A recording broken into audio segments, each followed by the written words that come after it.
আমি সত্যিকারই বলছি, আজ আমার নাম সংখ্যা অতি সংক্ষেপে শেষ করে তোমার মনের বাসনা পূর্ণ করো। লক্ষ্য দিয়া তুমি তো কত দূরাত এসে ফিরে গিয়েছ, নাম শ্রবণ করেছ। আজ ক্ষণকাল আমার পাশে বসে একটু নাম শ্রবণ করো। আমি তোমাকে কথা দিচ্ছি, আজ আর আমি তোমাকে ফিরিয়ে দেব না। সত্যি বন্ধু, তাহলে বসে বন্ধু জানো আমি কেমন আমি বন্ধু তোমার জন্য দূর হাত দেবো, আমি তোমার জন্য অপেক্ষা করতে পারি। তাই হবে লক্ষ্মীরা, তাই হবে। হরে কৃষ্ণ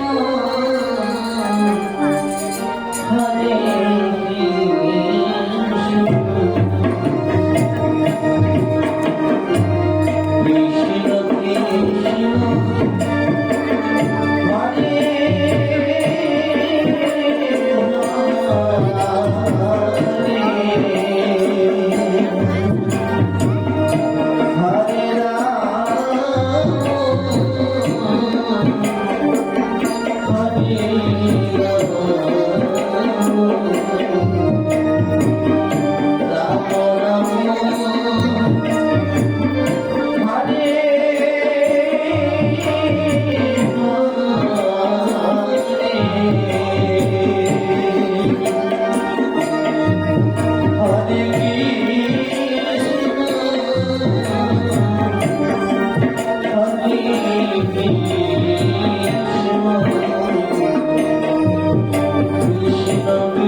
যদি প্রাণের পথ থেকে বিমুক্ত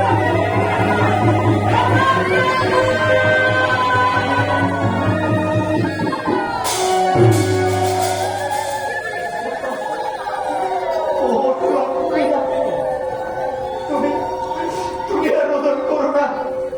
আজ তোমার মনের বাসনা আমি এমন ভাবে পূরণ করবো প্রভু যে তোমার নাম এই ত্রিজগতের ভক্তদের মুখে মুখে আমাকে তোমার চরণ তলে স্থান দাও প্রভু। আমি যে এই জগতে মোড়া পাবে প্রভু।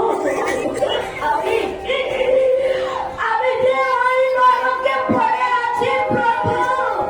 আমাকে যদি তুমি এই নরক থেকে উদ্ধার না করো প্রভু, তাহলে আমার যে কোনোদিন উদ্ধার হবে না প্রভু। আমাকে তোমার চরণ থেকে বঞ্চিত করো না প্রভু। আমাকে তোমার চরণ থেকে বঞ্চিত করো না। আজ হতে 3 দিন পূর্বে আমার এখান থেকে চলে যাওয়ার কথা ছিল। শুধু প্রভুর ইচ্ছায় তোমাকে মায়ার বাঁধন থেকে মুক্ত করবার জন্য আমি যে এখানে রয়ে গেছিলাম প্রভু। তোমার প্রতি যে আমার প্রভু কৃপা পেয়েছে। তুমি যে কৃষ্ণ কৃপা লাভ করেছো সকল পাপ থেকে মুক্ত। তাই তাই আর দেরি না করে তুমি গৃহে ফিরে যাও। যাবো না প্রভু, যাবো না। আমি ওই নরকে আর ফিরে যাবো না প্রভু। ও প্রভু, আমি যদি ওই নরকে ফিরে যাই ধর্মেশ্বরের হয়ে পড়ে, আমি হয়তো তোমার চরণ ভুলে যাবো প্রভু। যাবো না, না লক্ষ্মণা, আমি যাবো না। গৃহে তোমাকে ফিরে যেতেই হবে। গৃহে ফিরে গিয়ে তোমার মধ্যে যা কিছু সম্পদ আছে সব গরিব দুঃখীদের মধ্যে ফিরিয়ে দিয়ে তুমি গঙ্গা স্নান করে এক বস্ত্র পরে আমার কাছে আসবে। আমি তোমাকে মহান নাম প্রদান করবো। আর তুমি তো জানো না লক্ষ্মণা, যে একবার এই কৃষ্ণ নামের সাগরে তার এই দেহ তরি ভাসিয়ে দেয়, সে যে আর গৃহে থাকতে পারে না লক্ষ্মণা। তাই তুমি আসো, আমি তোমার জন্য অপেক্ষা করবো। আমি এই যে আমার প্রভুর আদেশ।